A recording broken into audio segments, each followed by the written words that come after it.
1992년 여름, 경북 영천의 시골 마을은 장마가 끝나자마자 눅눅한 열기로 가득했습니다. 논에는 물이 남아 반짝였고 논둑 옆 풀에서는 매미가 미친 듯 울어댔습니다. 아침 햇살은 이미 따갑게 내려앉았고 먼 하늘에서 천둥 소리가 멀리 울렸습니다. 마을은 늘 그렇듯 느리게 하루를 시작했지만 박성호 씨의 집은 왠지 모르게 무거운 공기가 맴돌았습니다. 이야기 전 구독과 좋아요는 영상 제작에 큰 힘이 됩니다. 아침 7시가 조금 넘어 김지연 씨는 부엌에 불을 지폈습니다. 연기가 천천히 굴뚝으로 피어오르고 밥 짓는 소리가 뽀글뽀글 들렸습니다. 된장국 냄새가 집안에 퍼지고 마루에 앉은 시어머니는 부채를 붙이며 무표정하게 며느리를 내려다보았습니다. 지연 씨는 말없이 국을 뜨고 반찬을 놓으며 밥상을 차렸습니다. 성호 씨는 셔츠 단추를 잠그며 부엌으로 들어왔습니다. 오늘은 장에 다녀오겠습니다. 짧은 한마디였지만 목소리는 평소보다 조금 낮았습니다. 성호 씨는 잠시 멈춰 아내를 바라보았습니다. 장바구니를 든 지연 씨는 눈을 한번 마주치고 억지로 웃으며 금방 다녀오겠습니다. 라고 말했습니다. 그는 신발끈을 묶던 손을 멈추고 고개를 천천히 끄덕였습니다. 지연 씨가 대문을 열고 나서자 대문이 삐걱 소리를 내며 닫혔습니다. 발자국 소리가 흙길을 따라 멀어졌고 그 소리가 완전히 사라질 때까지 성호 씨는 대문 앞에서 움직이지 않았습니다. 그날 아침이 그렇게 평범하게 흘러갔지만 그 장면이 평생 잊지 못할 마지막 모습이 될 줄은 그는 알지 못했습니다. 햇볕은 점점 뜨거워지고 있었습니다. 지연 씨는 흰 수건을 머리에 두르고 비포장기를 걸었습니다. 길가에서 개가 짖고 지게를 진 노인이 느릿느릿 지나갔습니다. 먼지가 날리고 바람은 거의 불지 않았습니다. 장터에 도착했을 때는 이미 사람들이 북적였습니다. 야채 장수는 오이를 물에 담가 닦고 있었고 닭을 파는 아주머니는 닭을 묶느라 분주했습니다. 슈퍼 주인은 지연 씨를 보고 말했다. 오늘 얼굴이 왜 그래? 어디 아픈 거 아니여?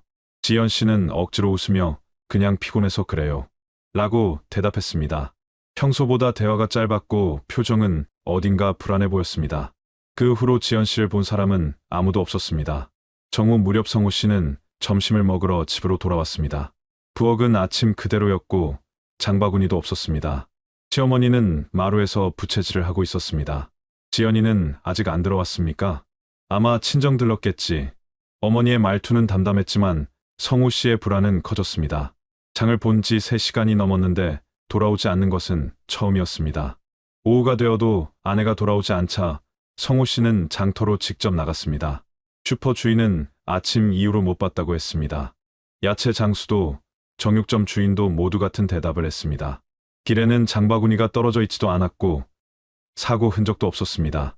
성호 씨는 집으로 돌아오며 몇 번이나 뒤를 돌아봤습니다.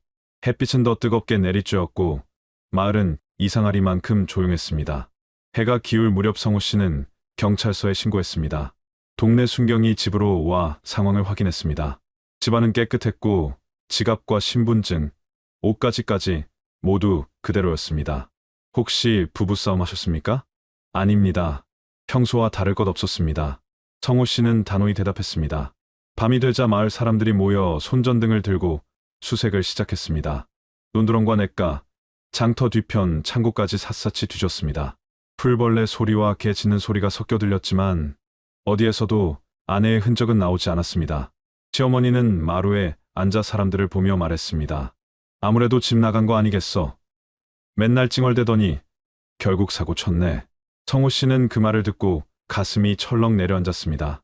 아내가 스스로 떠났다는 생각은 단 한 번도 하지 않았기 때문입니다. 다음 날 아침 경찰은 다시 마을 주변을 수색했습니다. 냇가 물을 걷어내고 산길까지 올라가 확인했습니다. 하지만 단서 하나 나오지 않았습니다. 이웃들은 도시로 갔을지도 모른다. 고 말했습니다. 그러나 지갑과 신분증은 여전히 집에 그대로 있었습니다. 만약 도망갔다면 돈과 옷이라도 챙겼을 것입니다. 그날 저녁 시어머니는 밥상을 물리며 말했습니다. 애도 없고 맨날 한숨만 쉬더니 결국 이 꼴 났다. 찾을 것도 없다. 성호 씨는 아무 말도 하지 못했습니다. 밤이 깊자 그는 장롱 앞에 앉아 아내의 옷을 하나씩 꺼냈습니다. 깨끗이 개어놓은 블라우스와 치마, 아직 다 쓰지 않은 화장품, 모두 그대로였습니다. 성호 씨는 옷에 얼굴을 묻고 한참을 울었습니다. 아내는 그렇게 쉽게 떠날 사람이 아니었습니다. 그는 이때부터 확신했습니다. 지연 씨에게 무슨 일이 생긴 것입니다. 그리고 누군가는 그 사실을 알고 있으면서도 말하지 않고 있습니다. 아내가 사라진 지 이틀째 아침이 밝았습니다.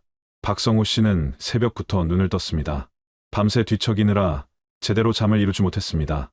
마당에 서서 담배를 피우며 하늘을 올려다보았습니다. 안개가 옅게 깔린 논 사이로 아침 햇살이 퍼지고 있었습니다. 시골길에는 닭이 울고 개가 줄을 당기며 짖었습니다. 아직도 대문이 열리며 아내가 들어올 것만 같았습니다. 경찰은 장터 주변과 마을 길목을 다시 확인했습니다. 슈퍼, 약방, 정육점, 버스 정류장까지 하나씩 들렀습니다. 슈퍼 주인은 지연 씨가 평소보다 말이 없었다고 했습니다. 정육점 사장은 그날따라 눈치를 보는 것 같았다고 했습니다. 그러나 그 이상은 아무도 말해주지 않았습니다. 버스기사는 그날 오전에 여자 승객은 태운 적이 없다고 단호히 말했습니다. 즉, 지연 씨는 마을 밖으로 나간 것이 아니었습니다. 경찰은 수색 범위를 넓혀 마을 뒤편 냇가를 살폈습니다. 물을 걷어내며 바위 틈을 뒤지고 풀숲을 헤집었습니다. 흙탕물 속에서도 단서는 나오지 않았습니다. 수색에 참여한 이장과 주민들도 점점 표정이 어두워졌습니다. 이쯤 뒤졌으면 나올 것도 나와야 하는데 누군가 중얼거렸습니다. 그날 저녁 마을 회관에서 주민회의가 열렸습니다. 경찰은 주민들에게 실종 전후 이상한 점을 본 사람은 없냐고 물었습니다. 대부분은 고개를 저었습니다. 단 한 명, 슈퍼 할머니가 조심스럽게 말했습니다. 그날 낮에 골목에서 큰 소리 나는 걸 들었어. 여자 목소리 같았는데 사람들이 잠시 술렁였습니다. 그러나 시어머니가 나섰습니다. 지연이가 원래 신경질적입니다. 혼자 말한 걸 들은 거겠지요. 그 말에 분위기가 다시 가라앉았습니다. 회의가 끝난 후에도 사람들은 모여 수군거렸습니다. 애도 없고 늘 힘들어하더니 결국 떠난 거 아냐. 이제 그만 찾는 게 낫다. 그런 말들이 오갔습니다. 성호 씨는 아무 말도 하지 않고 회관을 나왔습니다. 논두길을 따라 집으로 걸어오며 하늘을 올려다봤습니다. 별빛이 희미했고 개 짖는 소리만 들렸습니다. 그는 이대로 세상이 자신을 버린 것 같은 기분이 들었습니다. 집에 돌아오자 시어머니가 밥상을 차려놓고 있었습니다. 그만 찾자. 동네 사람들 다 알게 생겼다. 그 말에 성호 씨는 젓가락을 내려놓았습니다. 어머니, 지연이는 그냥 떠난 사람이 아닙니다. 무슨 일이 있었습니다. 시어머니는 대답하지 않고 밥상을 치웠습니다. 집안 공기는 더 차가워졌습니다. 밤이 깊자 성호 씨는 혼자 밖으로 나갔습니다. 장터 방향으로 걸어가며 아내가 걸었던 길을 따라가 보았습니다. 어둠 속에서 개울물이 흐르는 소리만 들렸습니다. 그는 장터까지 갔다가 한참 서 있었습니다. 혹시 아내가 다시 나타날까 하는 마음으로 길모퉁이를 계속 바라봤습니다. 그러나 아무도 오지 않았습니다. 며칠이 더 지나자 마을 사람들은 수색 참여를 그만두기 시작했습니다. 논일과 밭일이 밀렸다는 이유였습니다. 경찰도 인원을 줄였습니다. 수색견을 데려와 냄새를 맡게 했지만 성과는 없었습니다. 장터, 정류장, 냇가, 산길까지 모두 확인했지만 단서 하나 없었습니다. 그날 밤 성호 씨는 집 앞 골목에서 이상한 인기척을 느꼈습니다. 창문을 열고 내다보니 낯선 차 한 대가 서 있었습니다. 한 남자가 차에서 내려 집 앞을 잠시 서성이다가 다시 차를 타고 떠났습니다. 성호 씨는 그 모습을 오래도록 바라봤습니다. 어머니에게 말했지만 술 취한 사람일 거다라며 대수롭지 않게 넘겼습니다. 그러나 성호 씨는 직감했습니다. 아내의 실종은 단순한 가출이 아니었습니다. 무언가 더 큰 일이 이 마을에서 벌어진 것입니다. 아내가 사라진 지 일주일이 지나자 집안 공기는 더욱 무거워졌습니다. 마을 사람들은 점점 이 사건을 흥미거리처럼 이야기했습니다. 장터에 가면 수군거리는 소리가 들렸습니다. 애도 없는 사람이니 떠난 거지. 남편이랑 사이가 안 좋았다잖아. 그런 말들이 돌았습니다. 성호 씨는 일부러 장터에 나가지 않았습니다. 사람들의 시선이 더 이상 견디기 힘들었기 때문입니다. 시어머니는 날이 갈수록 차갑게 변했습니다. 밥상을 차리면서도 한숨을 쉬며 말했습니다. 이제 그만 잊으라. 너도 나이가 몇인데 새 출발해야지. 성호 씨는 아무 대답도 하지 않았습니다. 밤이면 대문 앞에 앉아 담배만 피웠습니다. 별빛이 흐릿하고 개 짖는 소리만 들렸습니다. 마치 마을 전체가 그를 외면하는 것 같았습니다. 어느 날 저녁 시어머니가 방에서 낯선 종이를 들고 나왔습니다. 내일 선이라도 한번 봐라. 너도 이제 애 낳을 여자랑 살아야지. 성호 씨는 그 말을 듣고 숟가락을 내려놓았습니다. 어머니, 지연이는 아직 돌아오지 않았습니다. 어머니는 눈썹을 치켜세우며 대꾸했습니다. 돌아올 리 없다. 이미 이 집을 버린 것이다. 너 혼자 이렇게 늙어갈 거냐? 그 말에 성호 씨는 자리에서 일어나 방으로 들어갔습니다. 문을 닫고 한참을 앉아 있었습니다. 가슴 속에서 분노가 올라왔습니다. 그날 밤 그는 장롱을 열었습니다. 아내의 옷에서 은은한 비누 냄새가 났습니다. 옷을 꺼내 손으로 써보며 중얼거렸습니다. 지연아, 대체 어디 있는 거야? 눈물이 흘렀습니다. 그는 이 방에서 아내가 돌아오길 기다렸습니다. 하지만 대문 소리는 들리지 않았습니다. 며칠 후 경찰은 공식 수색을 중단했습니다. 더 이상 새로운 단서가 나오지 않았기 때문입니다. 마을 사람들은 안도의 한숨을 쉬었습니다. 이제 일상이 돌아오길 바랐습니다. 그러나 성호 씨는 포기하지 않았습니다. 스스로 마을 주변을 돌며 흔적을 찾았습니다. 논길, 개울, 뒷산까지 샅샅이 다녔습니다. 발견되는 것은 버려진 비닐과 발자국뿐이었습니다. 밤마다 골목 어귀에 차가 서 있었습니다. 성호 씨가 다가가면 차는 서둘러 떠났습니다. 운전석의 얼굴은 어둠에 가려 보이지 않았습니다. 그는 점점 확신했습니다. 아내의 실종은 단순한 가출이 아니었습니다. 누군가 이 마을 안에서 무언가를 숨기고 있었습니다. 시어머니는 그런 아들을 이해하지 못했습니다. 미친 사람처럼 굴지 마라. 동네 체면 다 구긴다. 성호 씨는 대답하지 않았습니다. 대신 지갑에서 아내의 사진을 꺼내보았습니다. 환하게 웃고 있는 모습이 가슴을 찔렀습니다. 그는 사진을 꼭 쥔 채 잠이 들었습니다. 새벽녘에 다시 눈을 떴을 때 아직도 집안은 고요했고 지연 씨의 방은 그대로였습니다. 아내가 사라진 지 보름이 지나자 집안 공기는 숨 막힐 정도로 무거워졌습니다. 경찰도 새로운 제보가 들어오기 전까지는 추가 수색 계획이 없다고 했습니다. 집은 이상하리만큼 조용했습니다. 식사 때도 어머니와 아들은 거의 말을 하지 않았습니다. 숟가락 부딪히는 소리만 방 안을 울렸습니다. 박성호 씨는 퇴근 후에도 마을 곳곳을 돌아다녔습니다. 아내가 걸었던 길을 수십 번 반복해서 걸었습니다. 낮에는 논두렁을 살피고 밤에는 손전등을 들고 개울가와 산길을 확인했습니다. 그는 흙냄새, 풀벌레 소리, 깨 짖는 소리 하나에도 신경이 곤두섰습니다. 어쩌면 아내가 여길 지나갔을지도 모른다고 생각했습니다. 하지만 그 어디에도 흔적은 없었습니다. 밤이 깊은 시각, 마당에 앉아있던 성호 씨는 방에서 들려오는 소리를 들었습니다. 시어머니가 전화로 누군가와 이야기하고 있었습니다. 괜한 소리 하지 말라.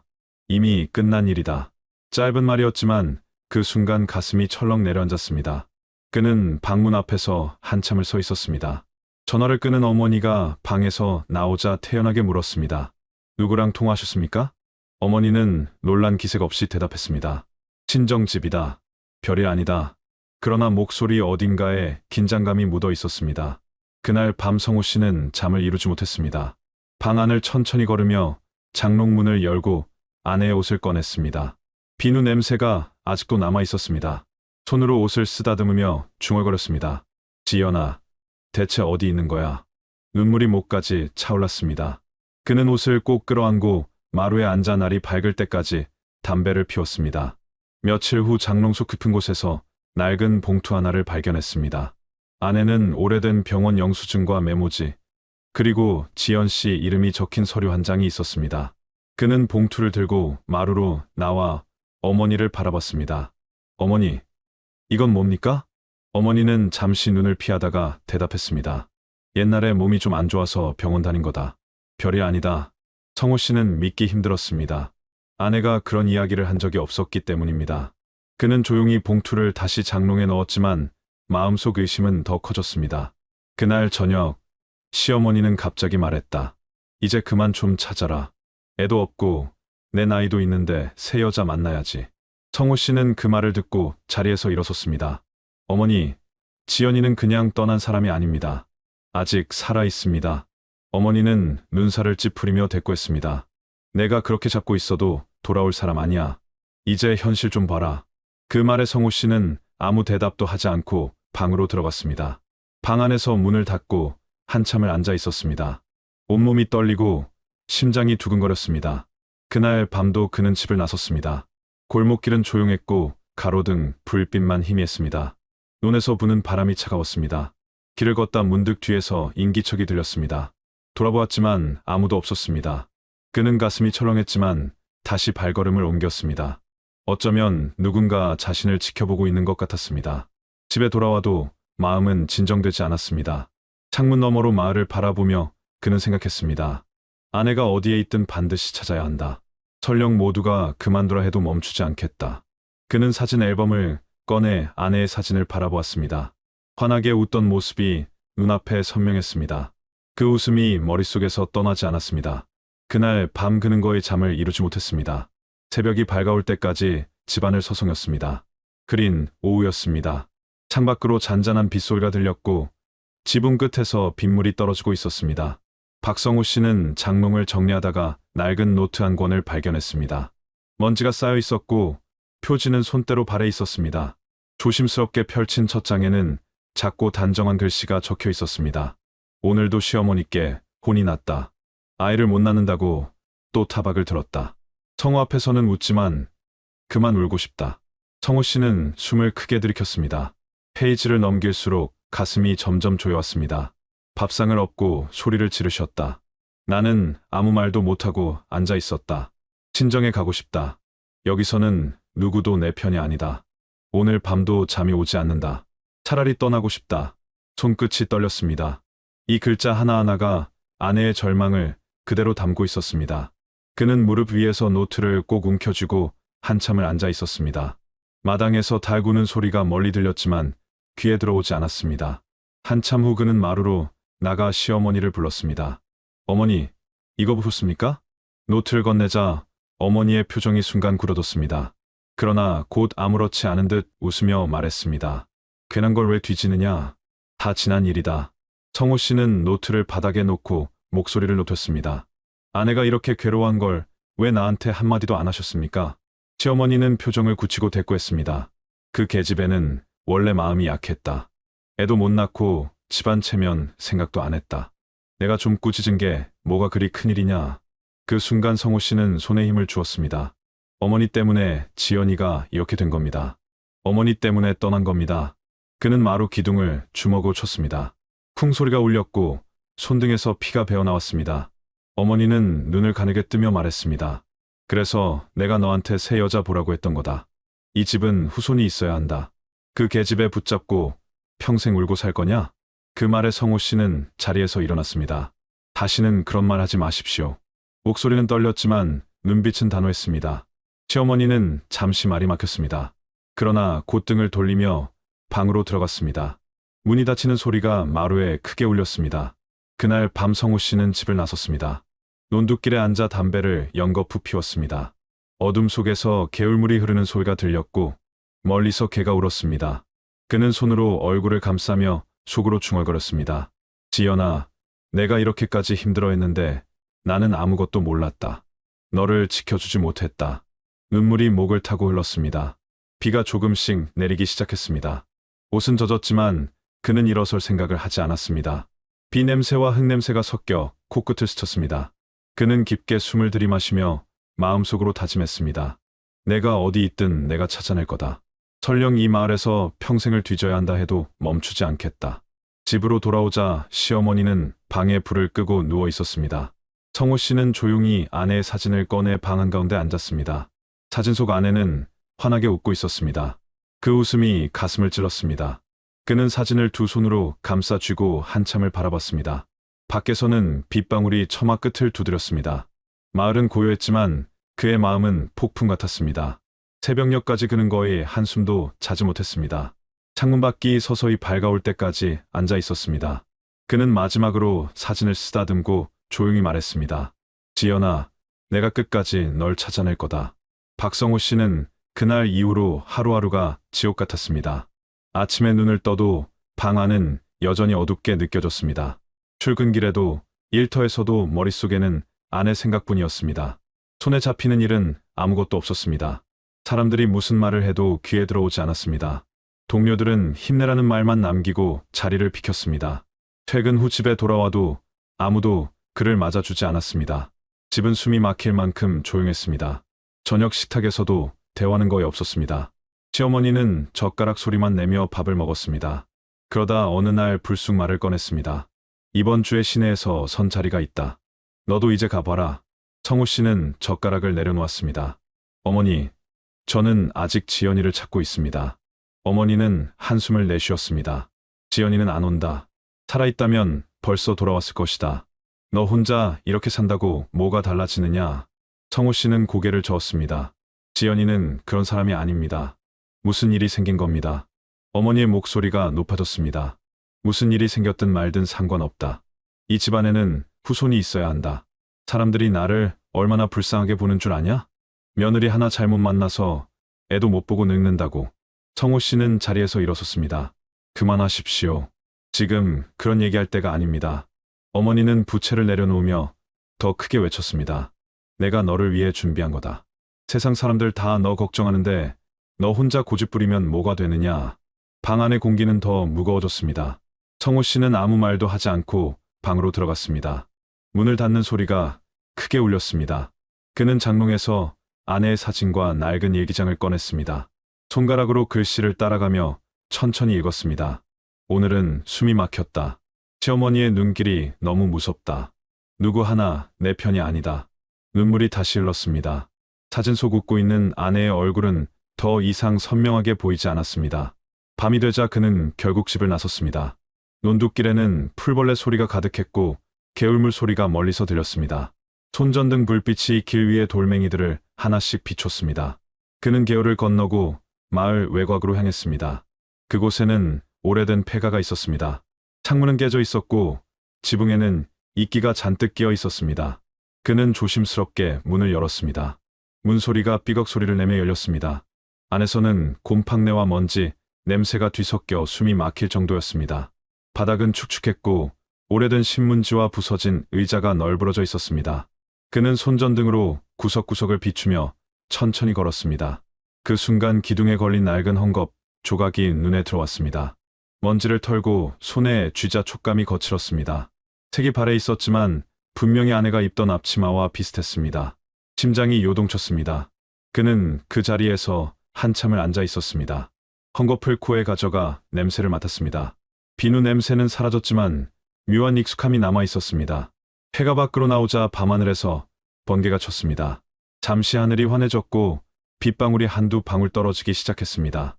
그는 헝겊을 꼭 쥔 채 길을 걸었습니다. 바람이 불며 풀잎이 흔들렸습니다. 그는 중얼거렸습니다. 지연아, 여기 왔었니? 이곳에 있었던 거니?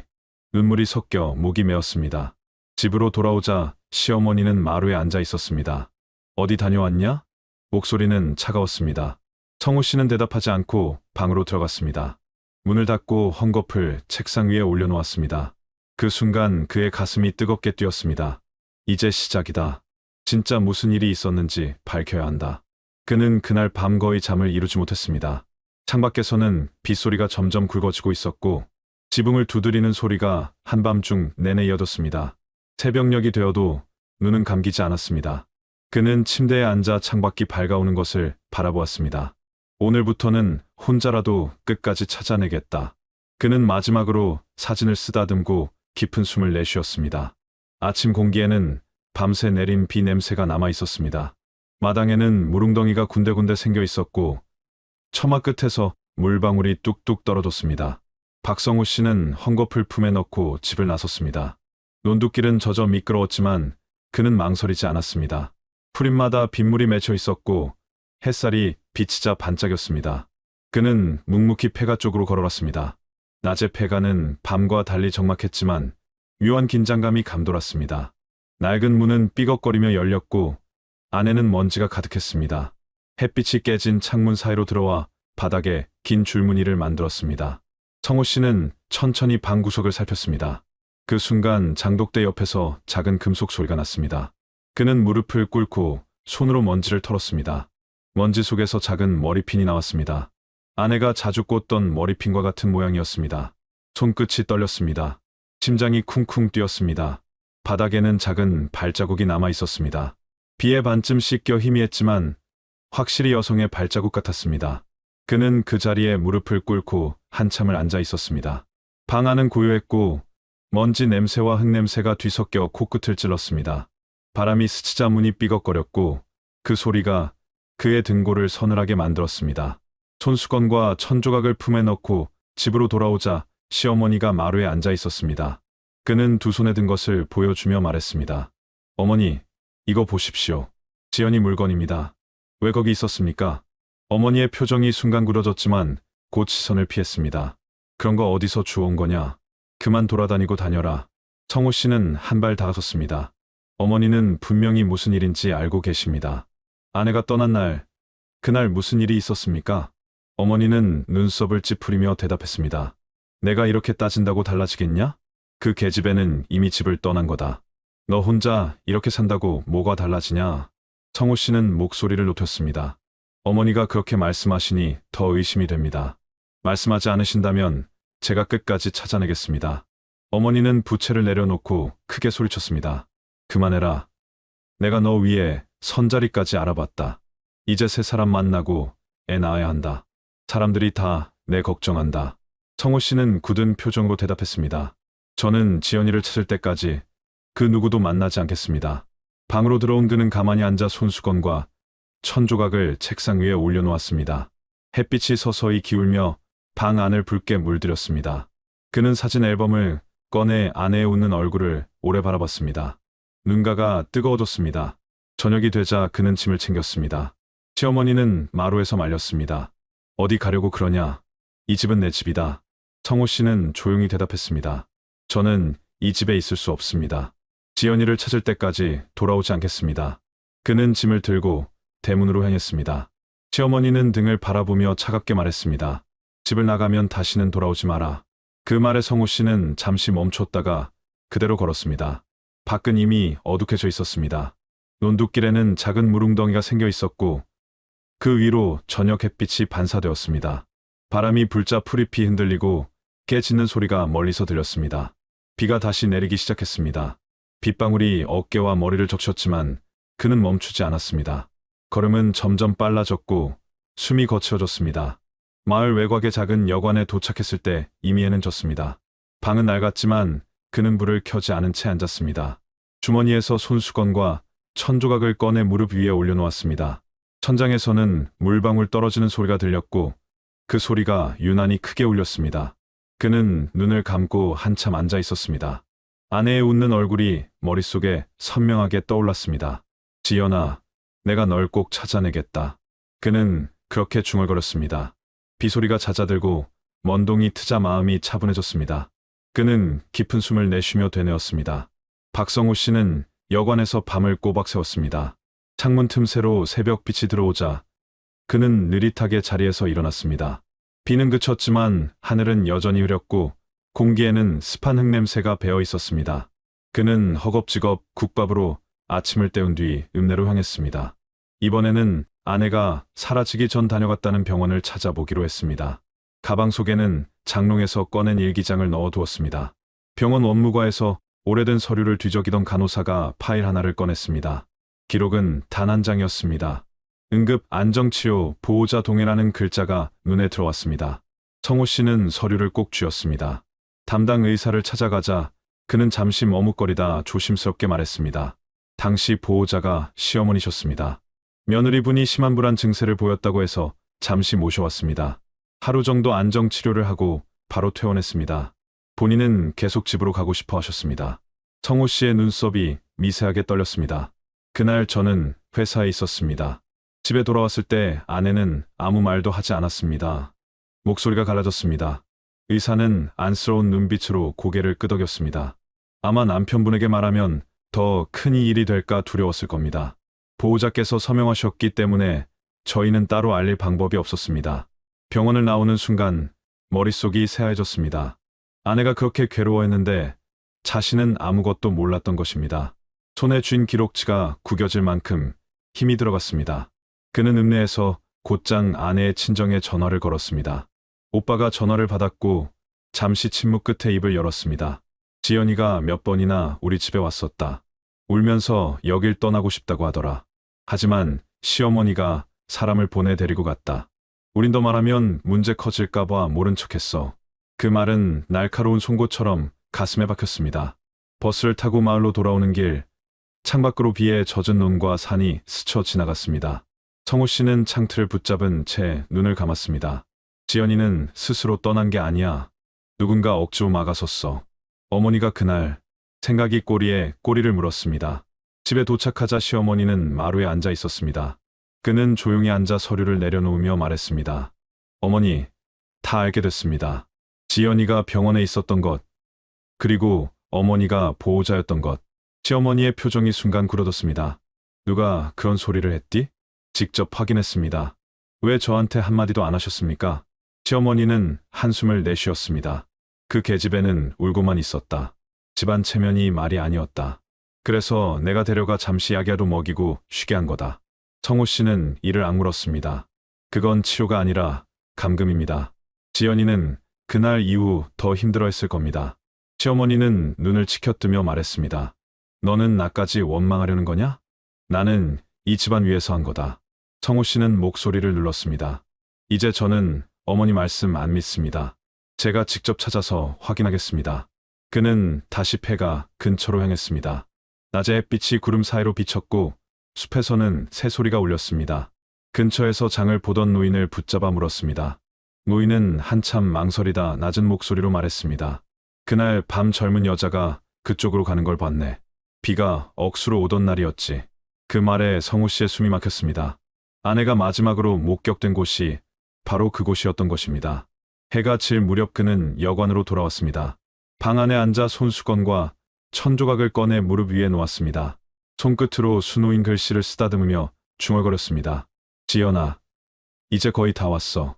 누가 뭐래도 널 찾아낼 거다. 밤이 깊어가자 창문 밖에서 개 짖는 소리가 멀리서 들렸습니다. 바람이 불자 간판이 삐걱거렸습니다. 그는 창문을 열고 차가운 밤 공기를 들이마셨습니다.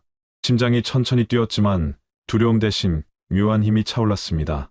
이제 그는 확신했습니다. 아내는 스스로 떠난 것이 아니라 누군가에 의해 사라진 것이라고. 그리고 그 진실을 밝히는 일은 자신이 해야 할 몫이라는 것도. 그렇게 시간이 흘러 사건이 일어난 지 꼭 1년이 지난 여름, 박성호 씨는 여전히 여관방에 머물고 있었습니다. 마을 사람들은 이제 그를 애써 피했고 시어머니와의 관계는 완전히 끊어진 상태였습니다. 그는 낮이면 인근 마을과 읍내를 다니며 정보를 모으고 밤이면 손수건을 꺼내 쥔 채 잠들었습니다. 어느 날 오래전 함께 군대 생활을 했던 지인 이 씨가 찾아왔습니다. 야, 내가 지난주에 대구 쪽 병원에 갈 일이 있었거든. 그는 말을 꺼내며 망설였습니다. 거기 요양병동에서 내 아내 같아 보이는 여자를 봤다. 성호 씨는 눈을 크게 떴습니다. 뭐라고? 확실해? 머리가 좀 길고 말랐더라. 간호사 2명이 붙잡고 있었는데 계속 누굴 부르는 것 같더라. 멀리서 봤는데 내 아내랑 많이 닮았어. 그 말에 성호 씨의 손끝이 떨렸습니다. 그 병원 주소 알아? 이 씨는 종이에 병원 이름과 위치를 적어주었습니다. 확실한 건 아니니까 너무 기대하지는 마. 하지만 성호 씨의 눈빛은 이미 달라져 있었습니다. 다음 날 그는 첫 버스를 타고 대구로 향했습니다. 여름 햇볕이 들판 위로 내리쬐고 있었지만 그의 손바닥은 식은땀으로 젖어 있었습니다. 병원에 도착했을 때 하얀 담장이 그를 맞았습니다. 병원 정문을 들어서자 특유의 소독약 냄새가 코를 찔렀습니다. 접수대에서 그는 아내의 이름을 말했다. 직원은 기록을 검색하다가 조용히 고개를 들었습니다. 환자 정보는 보호자 동의 없이는 알려드릴 수 없습니다. 성호 씨는 이를 악물었습니다. 저는 남편입니다. 제 아내가 1년째 사라진 상태입니다. 여기 계시다면 멀리서라도 확인만 하게 해주십시오. 직원은 난처한 표정을 짓더니 잠시 후 담당 간호사를 불렀습니다. 간호사는 작은 목소리로 말했습니다. 오늘 오후 요양동에서 운동 시간이 있습니다. 멀리서 잠깐 보실 수 있을 겁니다. 하지만 면회는 보호자 동의 없이는 불가능합니다. 성호 씨는 고개를 끄덕였습니다. 그는 요양동 복도 끝 창문에 서서 기다렸습니다. 잠시 후 환자들이 줄지어 운동장으로 나왔습니다. 그중 맨 뒤에 서 있는 여자가 눈에 들어왔습니다. 마른 체형, 흰 환자복, 그리고 고개를 숙인 모습. 그 순간 여자가 살짝 고개를 들었습니다. 성호 씨의 심장이 쿵하고 내려앉았습니다. 그 얼굴은 지연이었습니다. 그는 창문에 손을 올렸지만 목소리를 낼 수 없었습니다. 눈물이 눈가에 맺혔습니다. 지연 씨도 무언가를 느낀 듯 고개를 돌렸습니다. 하지만 간호사가 곧 그녀를 데리고 안으로 들어갔습니다. 성호 씨는 유리창에 이마를 대고 한참 서 있었습니다. 지연아, 너 아직 살아있구나. 병원 밖으로 나와 그는 벤치에 앉았습니다. 심장이 빠르게 뛰었지만 이번엔 두려움보다 분노가 컸습니다. 이걸 숨기고 있었던 거야. 그는 두 손을 움켜쥐고 중얼거렸습니다. 이제 끝까지 가겠다. 무슨 일이 있어도 널 데리고 나온다. 해가 질 무렵 그는 집으로 돌아왔습니다. 마루에 앉아있는 시어머니를 향해 말했습니다. 어머니, 지연이가 대구 병원에 있더군요. 어머니가 보낸 겁니까? 시어머니는 눈길을 피했습니다. 그곳이 그 아이한테 안전하다. 안전이 아니라 감금입니다. 내일 저는 그 병원으로 가서 지연이를 데리고 나옵니다. 시어머니는 한숨을 쉬며 고개를 저었습니다. 너 그러다 더 큰일 난다. 하지만 성호 씨는 대답하지 않았습니다. 눈빛은 단단했고 두 손은 굳게 쥐어져 있었습니다. 오늘 밤 그는 여관에서 잠을 이루지 못했습니다. 창밖으로 여름벌레 소리가 끊임없이 울렸지만 그의 머릿속에는 아내의 얼굴만이 떠올랐습니다. 내일이면 꼭 다시 만난다. 다음 날 아침, 박성호 씨는 밤새 준비해둔 서류와 가방을 챙겼습니다. 대구행 첫 버스를 타고 창밖만 바라보았습니다. 길가에는 여름 매미 소리가 울려 퍼지고 노는 햇빛에 반짝였습니다. 하지만 그의 눈에는 아무것도 들어오지 않았습니다. 가슴은 터질 듯 뛰고 손은 식은땀으로 젖어 있었습니다. 병원에 도착한 그는 곧장 요양동으로 갔습니다. 담당 간호사가 그를 보자 잠시 망설였지만 어제의 눈빛을 기억한 듯 고개를 끄덕였습니다. 오늘 면회 시간에 잠깐만 보실 수 있게 해드리겠습니다. 하지만 서류 없이는 데리고 나가실 수 없습니다. 성호 씨는 고개를 끄덕였습니다. 저는 오늘 아내와 이야기만 하겠습니다. 하지만 이걸로 끝나진 않을 겁니다. 면회실 문이 열리고 흰 환자복을 입은 여자가 들어왔습니다. 성호 씨의 호흡이 순간 멎었습니다. 지연 씨였습니다. 머리는 어깨까지 자라 있었고 살은 많이 빠졌지만 그 얼굴은 그 사람이었습니다. 그녀는 잠시 멈춰서서 그를 바라보다가 조심스럽게 입술을 떨며 말했습니다. 성호 씨? 성호 씨는 자리에서 일어나 테이블을 잡았습니다. 지연아, 나야. 이제 널 찾았다. 그녀의 눈에 눈물이 고였습니다. 정말 나 데리러 온 거야? 그는 고개를 세차게 끄덕였습니다. 여기서 나가자. 이제 그만 끝내자. 하지만 지연 씨는 고개를 저었습니다. 나갈 수 없어. 어머니가 여길 떠나면 성호 씨가 망한다고 했어. 나는 괜찮으니까 그냥 돌아가. 그의 눈빛이 단단해졌습니다. 너는 괜찮지 않아. 너는 여기에 1년을 갇혀 있었어. 나는 그동안 내가 없는 세상을 살았다. 이제 다시는 안 놓칠 거야. 잠시 침묵이 흐른 뒤 지연 씨는 떨리는 목소리로 그동안 있었던 일을 말하기 시작했습니다. 그날 시어머니가 억지로 데리고 나가 병원에 입원시킨 것, 밤마다 울며 퇴원을 원했지만 막혔던 것, 몇 번이나 탈출을 시도했지만 다시 잡혀왔던 것. 그녀는 손으로 얼굴을 가렸습니다. 나 정말 미칠 것 같았어. 성호 씨가 나 포기했을까봐, 이대로 평생 여기서 늙을까봐. 성호 씨는 의자에서 일어나 그녀의 손을 잡았습니다. 아니, 나는 하루도 널 잊은 적 없어. 이제 우리 같이 나가자. 어머니든 누구든 아무도 우릴 막을 수 없어. 면회 시간은 끝났지만 그는 바로 병원장실로 갔습니다. 혼인관계 증명서와 변호사에게 받은 서류를 꺼냈습니다. 저는 남편입니다. 보호자 권한을 변경하고 퇴원을 신청하겠습니다. 병원장은 난처한 표정을 지었지만 법적으로 막을 수 없다는 사실을 알고 서류를 접수했습니다. 24시간 이내에 퇴원이 가능할 겁니다. 다음 날 그는 다시 병원으로 와서 퇴원 수속을 마쳤습니다. 지연 씨는 흰 환자복 대신 평범한 옷을 입고 나왔습니다. 햇빛이 얼굴을 비추자 그녀의 눈이 순간 가늘어졌습니다. 성호 씨는 그녀의 손을 꼭 잡았습니다. 이제 끝났어. 집으로 가자. 그녀는 작게 고개를 끄덕였습니다. 마을로 돌아온 두 사람은 곧장 시어머니와 마주했습니다. 시어머니는 아무 말 없이 앉아 있었습니다. 성호 씨는 조용히 말했습니다. 이제 지연이는 제가 지킵니다. 다시는 이런 일이 없을 겁니다. 시어머니는 한숨을 쉬고 고개를 돌렸습니다. 내 마음대로 해라. 하지만 그 얼굴에는 처음 보는 허탈한 표정이 스쳐 지나갔습니다. 그날 저녁 두 사람은 여관방에서 창문을 열고 앉아 있었습니다. 바람이 불어 커튼이 흔들리고 멀리서 풀벌레 소리가 들렸습니다. 지연 씨는 그의 어깨에 머리를 기대었습니다. 나 이제 정말 자유로운 거지? 성호 씨는 그녀의 손을 꼭 잡았습니다.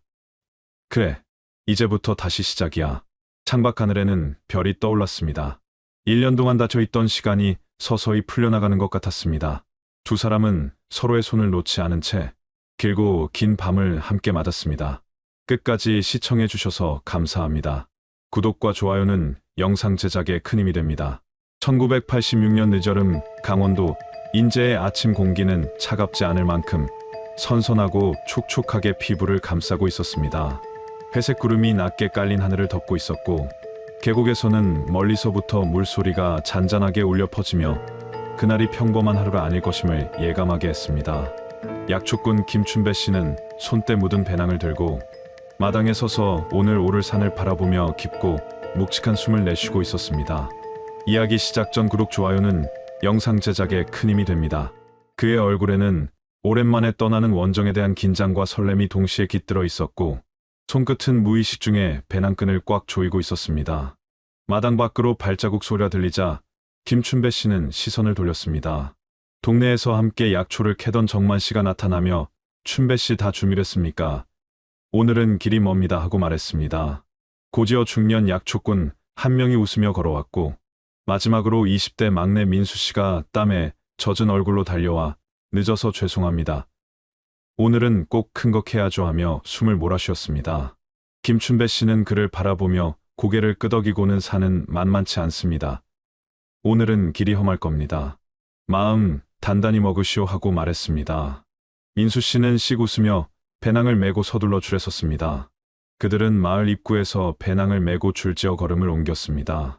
3일치 식량과 도끼 삽 연장 줄까지 챙긴 배낭은 무거웠지만 모두의 얼굴에는 묘한 기대감이 번지고 있었습니다.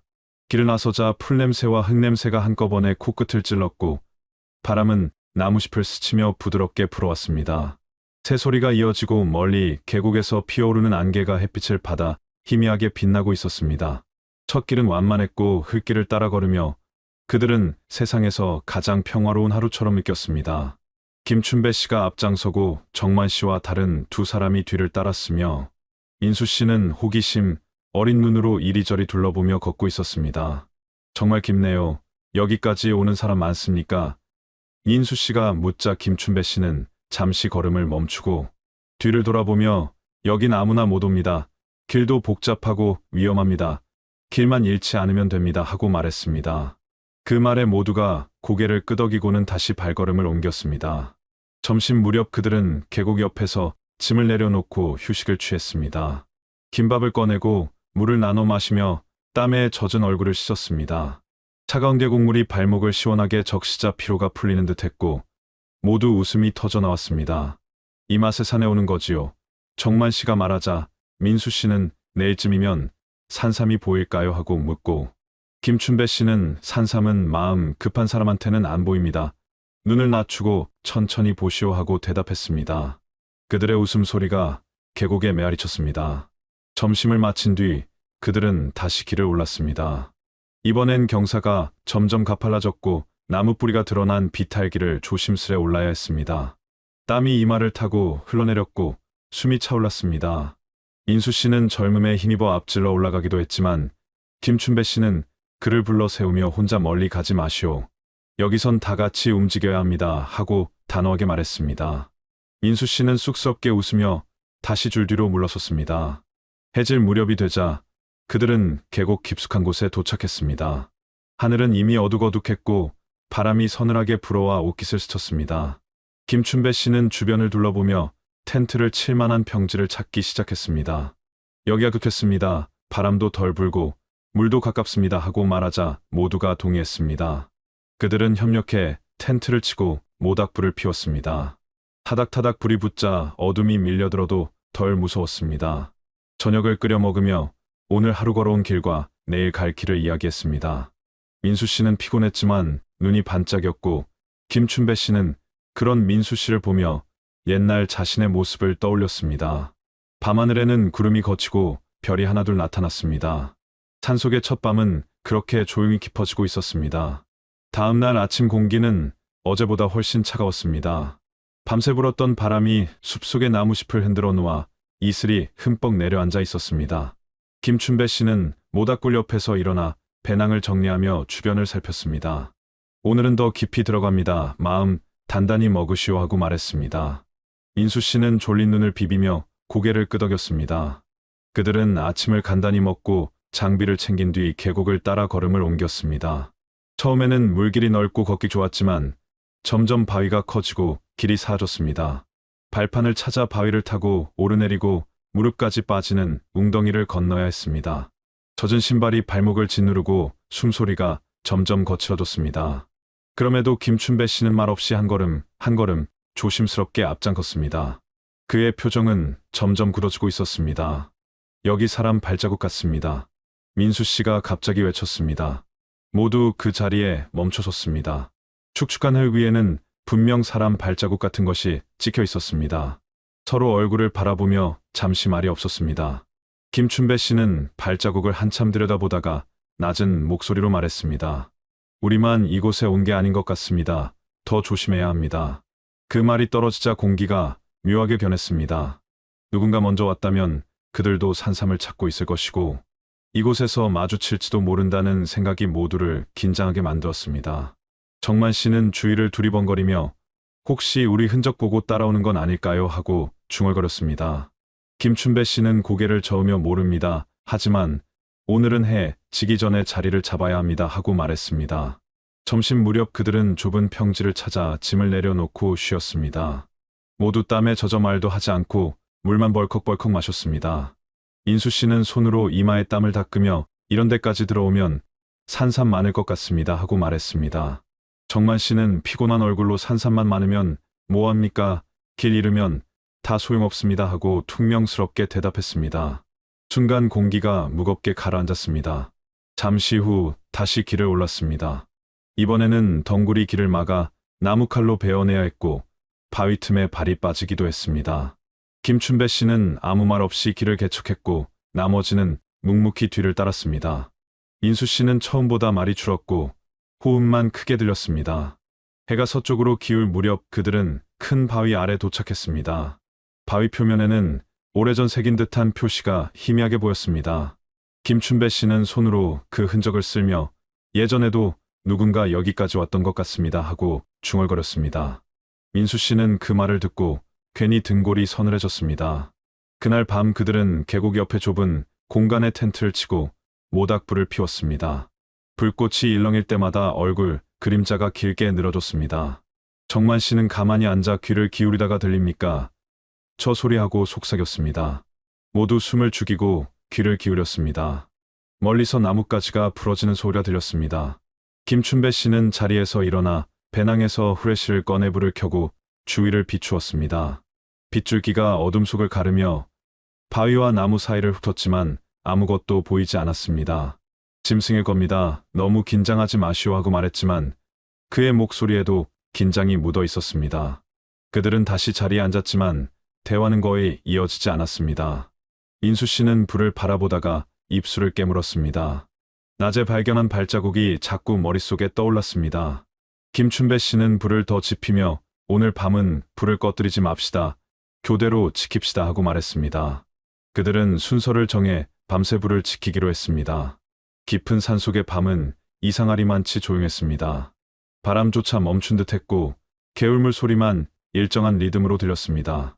멀리서 부엉이 울음소리가 들리자 민수 씨는 온몸이 긴장했습니다. 어둠은 무겁게 내려앉아 그들의 어깨를 짓누르고 있었습니다. 그날 밤 그들은 눈을 감고도 깊이 잠들지 못했습니다. 아침 햇살이 나무 사이로 비치며 안개를 천천히 걷어내고 있었습니다. 밤새 불을 지키느라 모두 눈이 충혈돼 있었고 피곤이 묻어 있었습니다. 김춘배 씨는 불씨를 정리하고 배낭을 챙기며 오늘이 본격적인 날입니다. 정신 똑바로 차리시오 하고 말했습니다. 인수 씨는 피곤한 눈을 비비며 배낭을 메고 오늘은 꼭 큰 놈 하나 제가 먼저 찾겠습니다 하고 웃었습니다. 그들은 다시 계곡을 따라 올라갔습니다. 길은 점점 가팔라졌고 나무 뿌리가 드러난 비탈을 손으로 짚으며 올라야 했습니다.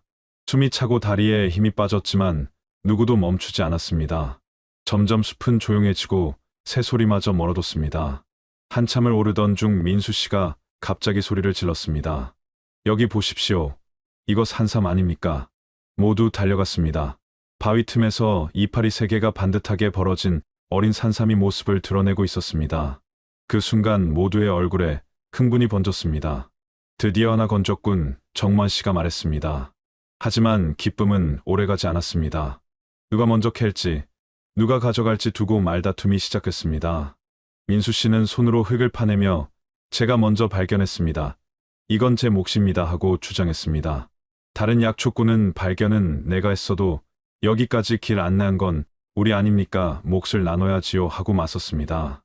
정만 씨도 목소리를 높이며 원래 산삼은 발견자가 절반, 나머지는 나눠 가지는 게 원칙입니다 하고 말했습니다.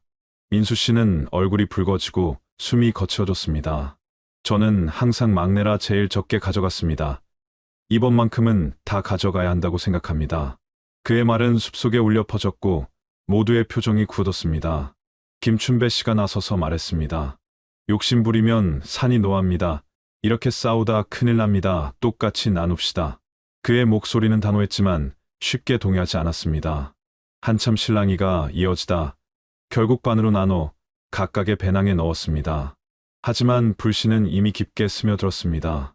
해가 기울 무렵 그들은 계곡 옆에 자리를 잡고 모닥불을 피웠습니다. 불꽃은 타오르고 있었지만 웃음은 사라졌습니다. 모두 말없이 밥을 먹었고 불빛에 드러난 얼굴은 굳어 있었습니다. 민수 씨가 숟가락을 내려놓으며 말했습니다. 내일은 제가 앞장섭니다. 더 좋은 놈 제가 먼저 찾겠습니다. 정만 씨는 모닥불을 툭툭 건드리며 앞장서는 건 좋지만 혼자 멀리 가지 마시오. 길 잃으면 못 찾습니다 하고 차갑게 대답했습니다. 그 말에 민수 씨의 눈빛이 잠시 흔들렸습니다. 밤이 깊어갈수록 불씨는 더 짙어졌습니다. 모닥불 옆에서 앉아있던 김춘배 씨는 이대로 가다간 큰일 나겠다 하고 속으로 중얼거렸습니다. 불빛 너머 어둠은 묘하게 깊어 보였고 나뭇가지 스치는 소리마다 모두 고개를 돌렸습니다. 민수 씨는 침낭에 누워 있었지만 눈을 감지 못하고 불빛만 바라보고 있었습니다. 정만 씨는 팔짱을 낀 채 앉아 다른 사람들을 지켜보고 있었습니다. 그들은 서로를 경계하듯 한 사람씩 교대로 불을 지키며 밤을 보냈습니다. 그러나 아무도 깊이 잠들지 못했습니다. 다음 날 새벽 계곡은 유리처럼 맑은 안개로 가득 차 있었습니다. 나무 가지마다 맺힌 이슬이 무겁게 늘어져 있었고 바람이 불 때마다 물방울이 후두둑 떨어졌습니다. 밤새 교대로 불을 지킨 탓에 모두 눈이 충혈돼 있었고 얼굴에는 깊은 피로가 배어 있었습니다. 김춘배 씨는 가장 먼저 일어나 불씨를 살리고 물을 끓였습니다. 오늘은 서둘러야 합니다. 해 뜨기 전에 움직입시다. 그의 목소리는 낮았지만 단호했습니다. 간단히 끓인 죽을 나눠 먹고 배낭을 챙긴 뒤 그들은 길을 나섰습니다. 안개는 더욱 짙어 발밑이 제대로 보이지 않았습니다. 젖은 나무잎이 발에 달라붙고 흙길은 미끄러웠습니다. 김춘배 씨가 앞장서고 나머지가 한 줄로 뒤따랐습니다. 그때 민수 씨가 갑자기 속도를 높였습니다. 먼저 가서 좋은 자리 잡겠습니다. 큰 놈 제가 먼저 찾겠습니다. 그 말이 끝나기도 전에 그의 모습은 안개 속으로 사라졌습니다. 민수 씨 너무 멀리 가지 마시오.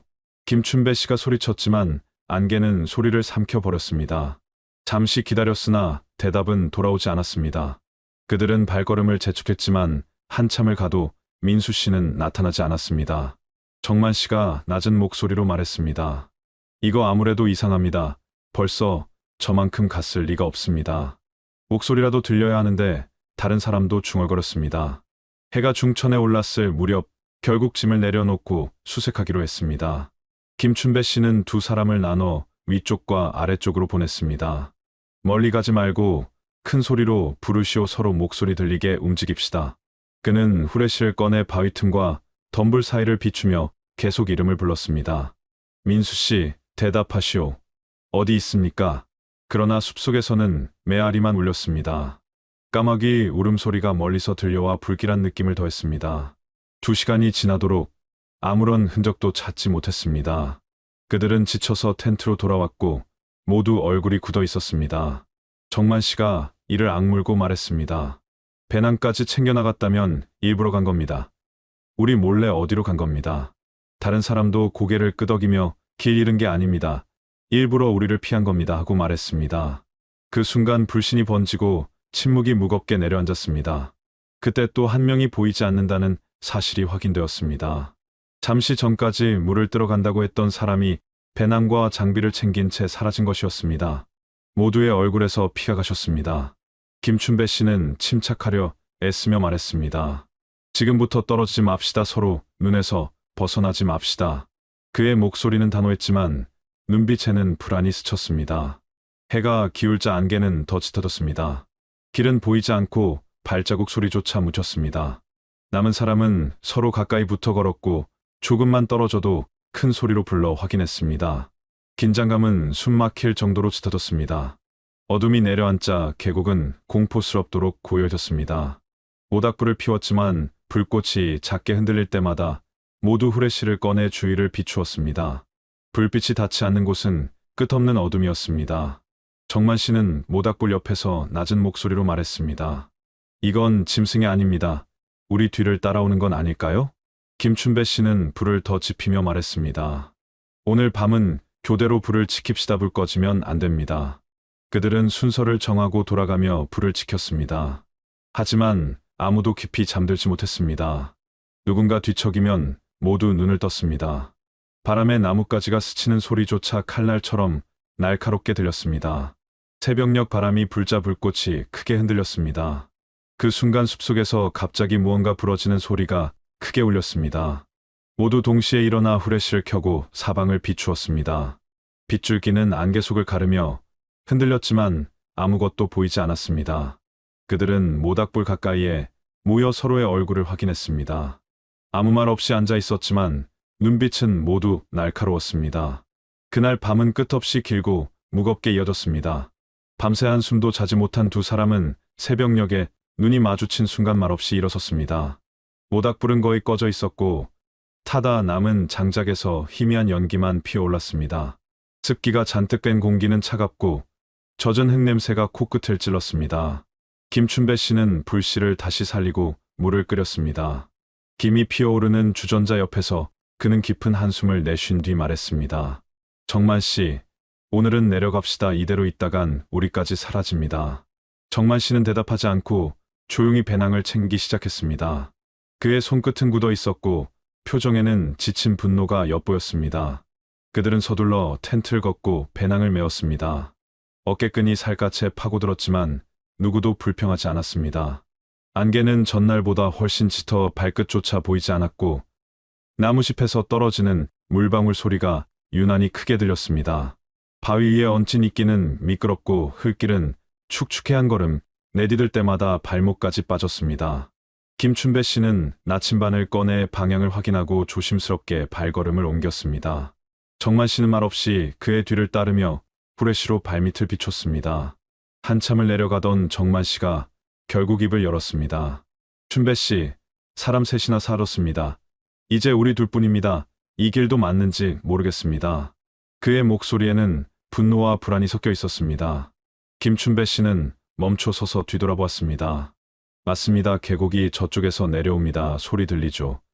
이 길 아니면 더 위험합니다. 하지만 그의 목소리에도 확신이 부족했습니다. 정만 씨가 한 걸음 다가서며 목소리를 높였습니다. 계속 당신만 믿어야 합니까? 두 사람 사라지고 또 한 사람은 떨어졌습니다. 당신 판단이 맞다고 할 수 있습니까? 김춘배 씨는 이를 악물었습니다. 내가 아니면 누가 길을 압니까? 나라도 앞장서니까 여기까지 내려온 겁니다. 정만 씨는 코웃음을 치며 말했습니다. 앞장선 건 맞지만 결과가 이겁니다. 다 우리 잘못 아닙니까? 두 사람은 서로를 노려보며 팽팽하게 서 있었습니다.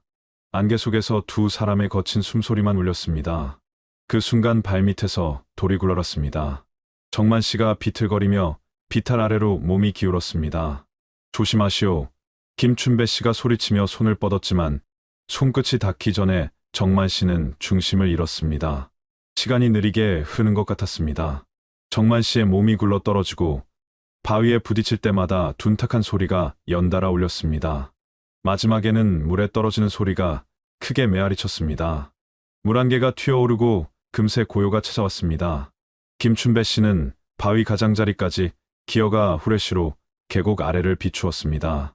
안개가 빛을 받아 희미하게 번졌고 물소리만 요란하게 울렸습니다. 정만 씨, 대답하시오. 아무 대답도 들리지 않았습니다. 그는 몇 번이나 이름을 불렀지만 숲은 끝없이 조용했습니다. 한참 동안 그 자리에 서 있던 김춘배 씨는 결국 무릎을 꿇었습니다. 손끝이 떨리고 심장은 귀가 터질 듯 뛰고 있었습니다. 이제 나 혼자 남았다. 그 생각이 머릿속에서 메아리쳤습니다. 그는 두 손으로 얼굴을 감싸 쥐고 한동안 움직이지 못했습니다. 결국 몸을 일으켜 계곡 아래를 마지막으로 비추고 다시 배낭을 메었습니다. 발걸음은 무거웠고 다리는 힘이 풀린 듯 떨렸습니다. 해가 기울자 안개는 더 짙어지고 몸은 온통 젖은 듯 차가운 습기에 잠겼습니다. 김춘배 씨는 계곡 옆에 작은 평지를 찾아 배낭을 내려놓았습니다. 손끝으로 장작을 모아 모닥불을 피우려 했지만 젖은 나무는 쉽게 불이 붙지 않았습니다. 몇 번이나 불을 다시 붙인 끝에 겨우 불꽃이 피어올랐습니다. 그는 불 앞에 앉아 떨리는 손으로 얼굴을 감싸쥐고 깊은 한숨을 내쉬었습니다. 이제 나 혼자 남았다. 그가 낮게 중얼거렸습니다. 그의 목소리는 안개 속으로 흩어져 사라졌습니다. 불빛은 작고 초라했고 그림자는 길게 늘어져 흔들렸습니다. 그림자는 마치 다른 사람이 곁에 앉아 있는 것처럼 보였습니다. 김춘배 씨는 잠시 그 그림자를 바라보다가 눈을 돌렸습니다. 밤은 끝없이 이어졌습니다. 바람이 불 때마다 나뭇가지가 부러지는 소리가 멀리서 들려왔습니다. 그때마다 그는 후레쉬를 켜고 주위를 비추었습니다. 빗줄기는 안개 속을 가르며 나무와 바위를 훑었지만 아무것도 보이지 않았습니다. 그는 다시 불 옆에 앉아 무릎을 끌어안고 웅크렸습니다. 눈꺼풀은 무겁게 내려왔지만 감히 잠들지 못했습니다. 모닥불만이 그의 유일한 벗처럼 타올랐습니다. 그는 속으로 계속 중얼거렸습니다. 내일은 반드시 산을 내려간다. 무조건 내려간다. 김춘배 씨는 하루 종일 걸은 끝에 계곡이 끝나는 지점에서 낡은 산장을 발견했습니다. 기둥은 썩어 있었고 지붕은 반쯤 내려앉아 있었지만 그에게는 피할 곳이 필요했습니다. 그는 천천히 문을 밀고 들어갔습니다. 먼지와 곰팡이 냄새가 코를 찔렀지만 비와 안개를 피할 수 있다는 사실만으로 안도했습니다. 벽에는 오래전 누군가가 쓴 듯한 글씨가 희미하게 남아 있었고 바닥은 습기로 젖어 있었습니다. 그는 배낭을 구석에 두고 불씨를 옮겨 작은 불을 피웠습니다. 불빛이 산장의 어둠을 비추자 그제야 공간이 드러났습니다. 낡은 침상, 부러진 의자, 구석에 굴러다니는 녹슨 냄비가 보였습니다. 김춘배 씨는 침상에 앉아 한참 동안 숨을 고르며 벽을 바라봤습니다. 그의 머릿속에는 사라진 사람들의 얼굴이 차례로 떠올랐습니다. 인수 씨의 환한 웃음, 계곡으로 굴러 떨어진 정만 씨의 손짓, 이름도 부르지 못한 동료의 뒷모습, 모두가 그를 바라보는 듯 했습니다. 바람이 불자 산장 지붕이 삐걱거렸습니다. 그 소리에 그는 벌떡 일어나 후레쉬를 켜고 사방을 비추었습니다. 빗줄기 너머에는 아무것도 없었지만 심장은 더 빨리 뛰었습니다. 그는 문을 확인하고 다시 자리에 앉았습니다. 나 때문인가? 내가 잘못한 건가? 그는 중얼거렸습니다. 대답은 돌아오지 않았지만 그 말이 산장 안에 메아리쳤습니다. 밤이 깊어가자 안개는 산장 안으로 스며드는 듯했고 불빛은 점점 약해졌습니다.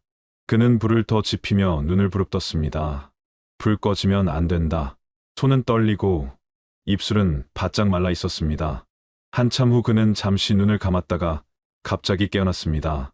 바깥에서 발자국 소리가 들린 듯 했습니다. 그는 숨을 죽이고 귀를 기울였습니다. 확실히 나뭇가지가 부러지는 소리가 들렸습니다. 그는 후레쉬를 들고 조심스레 문을 열었습니다. 안개만 자욱할 뿐 아무것도 보이지 않았습니다. 멀리서 부엉이 울음소리가 울렸고 그는 문을 닫고 다시 안으로 들어왔습니다. 그는 바닥에 앉아 무릎을 끌어안고 불빛을 응시했습니다. 눈꺼풀은 무거웠지만 잠들면 다시는 깨어나지 못할 것 같은 두려움이 그를 붙잡았습니다. 불길은 점점 낮아지고 그림자는 벽에 길게 일렁였습니다. 그 그림자가 마치 사람 형체처럼 움직이는 것 같아 그는 눈을 돌렸습니다. 시간이 흐를수록 그는 점점 중얼거리기 시작했습니다. 내일은 내려간다 내려간다 살아서 내려가야 한다. 목소리는 떨렸고 눈동자는 불빛에 반짝였습니다. 한순간 그는 웃는 듯한 표정을 지었다가 다시 굳었습니다. 현실과 환각이 뒤섞이는 것 같았습니다. 새벽녘이 가까워지자 산장 안은 더 차가워졌습니다.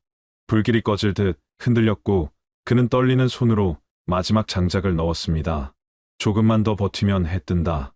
그는 침상에서 몸을 웅크린 채 하늘이 밝아지기만을 기다렸습니다. 바깥에서는 여전히 안개가 자욱했고 어둠은 걷히지 않았습니다. 그날 밤 김춘배 씨는 단 한순간도 편히 눈을 감지 못했습니다. 새벽이 밝아오자 산장 안은 싸늘했습니다. 불씨는 거의 꺼져 있었고 공기는 한층 더 차가워졌습니다. 김춘배 씨는 굳은 몸을 일으켜 배낭을 메었습니다. 어깨끈이 살을 파고들었지만 느낄 겨를도 없었습니다. 그는 문을 열고 밖으로 나왔습니다. 안개는 여전히 자욱했고 산은 아무 일도 없었다는 듯 고요했습니다. 그는 천천히 발걸음을 옮기며 계곡 쪽으로 내려가기 시작했습니다. 바위 위에는 이슬이 맺혀 반짝였고 발밑은 계속 미끄러졌습니다. 손으로 나무를 짚으며 버티고 내려갔지만 다리에 힘이 풀려 주저앉기를 반복했습니다. 숨은 가빠지고 가슴은 쿵쾅거렸습니다. 살아 내려가야 한다. 그는 이를 악물고 중얼거렸습니다.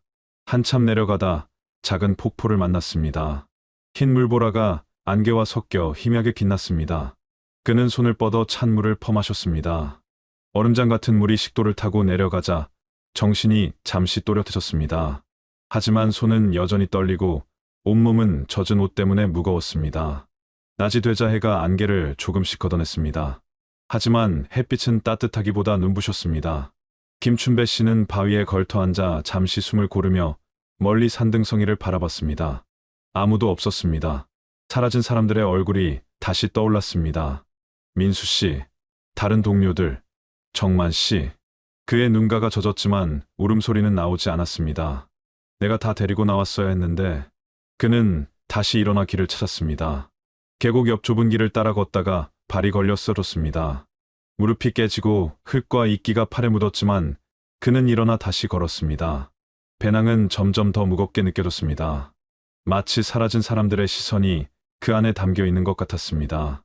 해가 기울 무렵 그는 더 이상 걸을 수 없었습니다. 큰 바위에 기대 앉아 숨을 몰아쉬었습니다.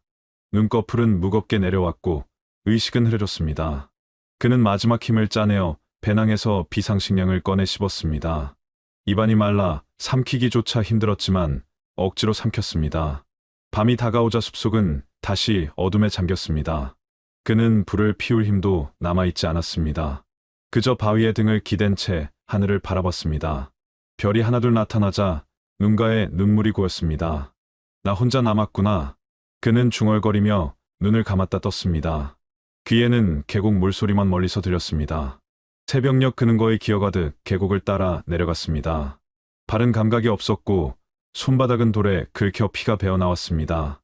숨은 거칠고 머리는 어지러웠습니다. 그러나 그는 멈추지 않았습니다. 여기서 죽을 순 없다. 그는 속으로 되뇌었습니다.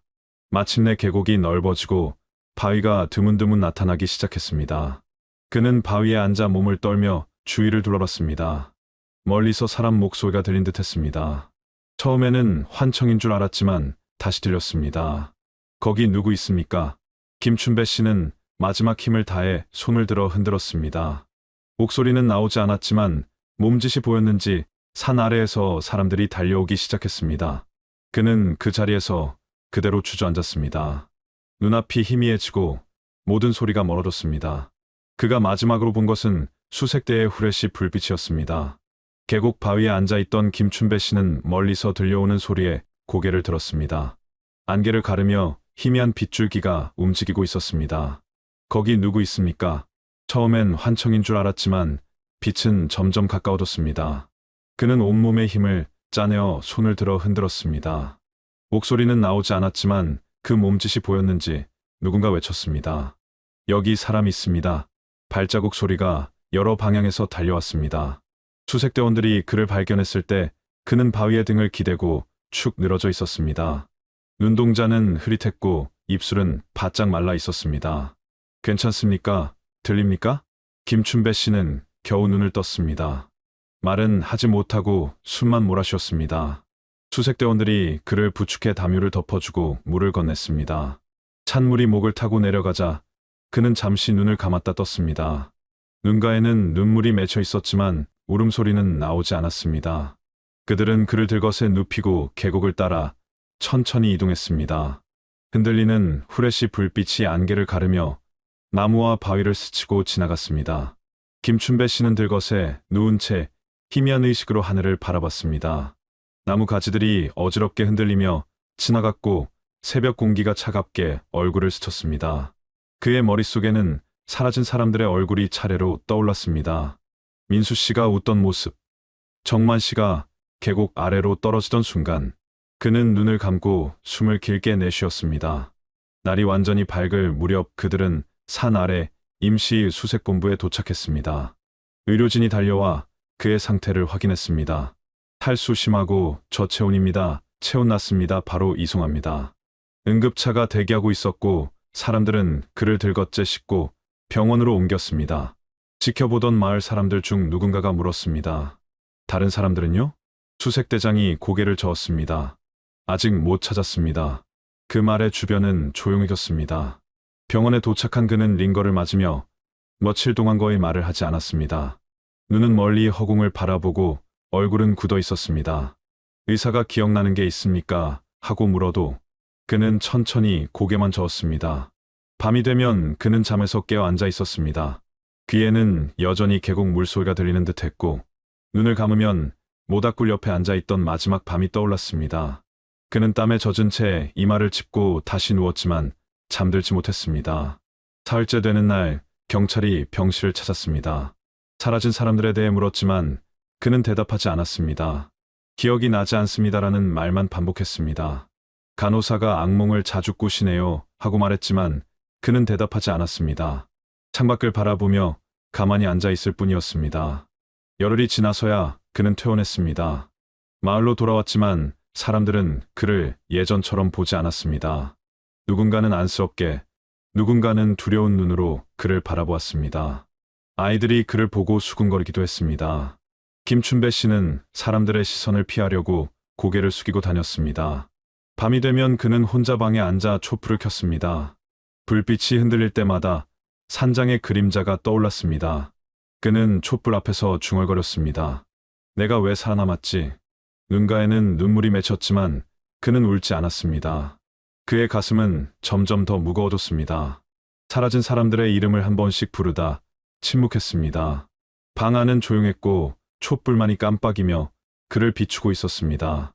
사건이 일어난 지 꼭 1년이 지난 늦여름, 김춘배 씨는 스스로 경찰서를 찾아왔습니다. 흐린 하늘에서 가는 비가 내리고 있었고 그는 젖은 모자를 벗어 손에 쥔 채 문을 밀고 들어섰습니다. 근무 중이던 경찰관들이 놀란 눈으로 그를 바라봤습니다. 김춘배 씨, 무슨 일로 오셨습니까? 그는 대답 대신 조용히 의자에 앉았습니다. 손은 떨리고 얼굴은 창백했습니다. 형사가 조심스럽게 물었습니다. 그날 있었던 일을 이제 말씀하시겠습니까? 김춘배 씨는 한참 동안 입술을 깨물며 앉아 있었습니다. 방 안은 숨 막힐 듯 조용했고 시계의 초침 소리만 들렸습니다. 마침내 그는 낮고 쉰 목소리로 입을 열었습니다. 민수가 먼저 사라진 게 아닙니다. 형사들이 동시에 고개를 들었습니다. 김춘배 씨는 두 손으로 얼굴을 감싸고 말을 이어갔습니다. 둘째 날 저녁, 우리가 산삼을 발견한 뒤 말다툼이 벌어졌습니다. 민수가 제 말을 무시하고 욕을 했습니다. 순간 화가 나서 제가 민수를 밀었습니다. 그가 뒤로 넘어지며 바위에 부딪혔고 그 자리에서 움직이지 않았습니다. 그의 목소리는 점점 떨렸습니다. 형사는 메모를 멈추고 조용히 물었습니다. 그 뒤엔 어떻게 했습니까? 나머지 사람들에게 사실을 말하지 못했습니다. 그들이 저를 의심하기 시작했고 서로 싸우다 흩어졌습니다. 한 명은 숲으로 달아났고 정만 씨와 저는 함께 내려오려 했지만 결국 계곡에서 정만 씨도 김춘배 씨는 말을 잇지 못하고 두 손으로 머리를 감쌌습니다. 방 안의 공기는 더 무거워졌습니다. 형사는 잠시 침묵하다가 조용히 말했다. 김춘배 씨, 말씀하신 대로라면 우발적인 사고로 보입니다. 하지만 문제는 시신이 발견되지 않았다는 겁니다. 지금 말씀만으로는 살인으로 단정할 수도 없고 법적으로 구속하기도 어렵습니다. 며칠 뒤 경찰은 김춘배 씨의 안내로 다시 각두골 일대를 수색했습니다. 수색대는 능선과 계곡, 바위 틈까지 샅샅이 뒤졌지만 인수 씨의 시신은 물론 다른 사람들의 흔적도 찾을 수 없었습니다. 발견된 것은 오래 묵은 모닥불 자리와 찢어진 천 조각뿐이었습니다. 결국 김춘배 씨의 고백 외에는 사건을 입증할 증거가 없었습니다. 형사는 그에게 말했다. 수색은 여기까지입니다. 더 이상 찾을 수 있는 게 없습니다. 당신의 진술은 기록으로 남기지만 법적으로는 구속할 수 없습니다. 사건은 미제로 남습니다. 그 말에 김춘배 씨는 잠시 고개를 떨군 채 서 있었습니다. 눈가에 눈물이 맺혔지만 그는 울지 않았습니다. 그래도 이제 말은 했습니다. 그의 목소리는 낮았지만 또렷했습니다. 그는 경찰서를 나와 천천히 걸었습니다. 비는 여전히 내리고 있었고 도로 위에는 빗물이 흐르고 있었습니다. 하늘은 잿빛이었지만 그의 얼굴은 묘하게 편안해 보였습니다. 마치 무언가를 내려놓은 사람 같았습니다. 그러나 눈동자 깊숙한 곳에는 여전히 공허한 그림자가 드리워져 있었습니다. 그날 밤 그는 방 안에 앉아 촛불을 켰습니다. 불빛이 흔들리자 사라진 사람들의 얼굴이 벽에 겹쳐 보였습니다. 민수 씨의 웃음소리, 정만 씨의 손짓, 숲으로 사라진 동료의 뒷모습. 그는 두 손으로 얼굴을 감싸쥐고 한참을 앉아 있었습니다. 나는 살아남았다 하지만 아직 끝나지 않았다. 그의 목소리는 방 안에서 메아리쳤습니다. 가을비가 내리던 밤, 김춘배 씨는 방 안에 홀로 앉아 있었습니다. 낡은 전등은 희미하게 깜빡였고 창문 밖에서는 빗물이 줄지어 흘렀습니다. 그는 천천히 편지를 꺼내 펜을 들었습니다. 손끝은 떨리고 종이는 금세 젖었습니다. 짧고 또렷한 글씨가 한 줄 한 줄 적혔습니다. 나는 이제 더는 버티지 못합니다. 그들에게 빚진 죄를 갚지 못한 채 살아있는 것이 너무 무겁습니다. 내가 살아남은 이유가 무엇인지 이제는 알겠습니다. 이제 편히 쉬고 싶습니다. 편지를 다 쓰고 그는 책상 위를 정리했습니다. 지갑, 시계, 담배 한 갑을 가지런히 놓고 의자에 앉았습니다. 잠시 창밖을 바라보다가 마지막으로 방 안을 둘러봤습니다. 이곳에서의 시간이 더는 의미 없다는 듯 눈을 감았습니다. 빗소리가 점점 커졌고 방 안은 깊은 정적에 잠겼습니다. 그날 밤 김춘배 씨는 스스로 생을 마감했습니다. 다음 날 아침 이웃은 문을 두드려도 인기척이 없자 문을 열었습니다. 방 안에는 편지와 그의 시신만이 남아 있었습니다. 사람들은 말없이 고개를 숙였고 집 앞 골목은 오래도록 조용했습니다. 장례는 조용히 치러졌습니다. 마을 사람 몇몇만이 모여 흰 국화를 놓았고 누구도 큰 소리를 내지 않았습니다. 끝까지 죄책감에서 못 벗어났구먼. 한 노인이 낮게 중얼거렸지만 아무도 대꾸하지 않았습니다. 그날 이후 김춘배 씨의 집은 닫혔고 사람들은 그 앞을 지날 때마다 한 번씩 숨을 줄였습니다. 시간은 흘러 겨울이 지나고 봄이 찾아왔습니다. 서울의 대형 산삼 경매장은 이른 아침부터 사람들로 가득했습니다. 그날 출품된 것은 보기 드문 거대한 산삼 한 뿌리였습니다. 세 갈래로 갈라진 뿌리는 마치 사람의 손가락처럼 길었고 잔뿌리까지 온전했습니다. 수십 년, 어쩌면 100년은 묵었을 법한 그 형체는 보는 이들의 숨을 멎게 만들었습니다. 산삼을 들고 나온 경매사의 손이 잠시 떨렸습니다. 경매사가 산삼 옆에 노인 명패를 가리켰습니다. 산지 강원도 인제군 설악산 각두골, 추정 수령 100년 이상. 그 순간 경매장 안이 술렁였습니다. 사람들은 서로 얼굴을 마주보며 수군거렸습니다. 각두골이라고? 거긴 작년에 사람들이 사라졌던 곳 아니야? 근데 이 산삼 누가 냈대? 몰라. 출처 밝히길 거부했다더라.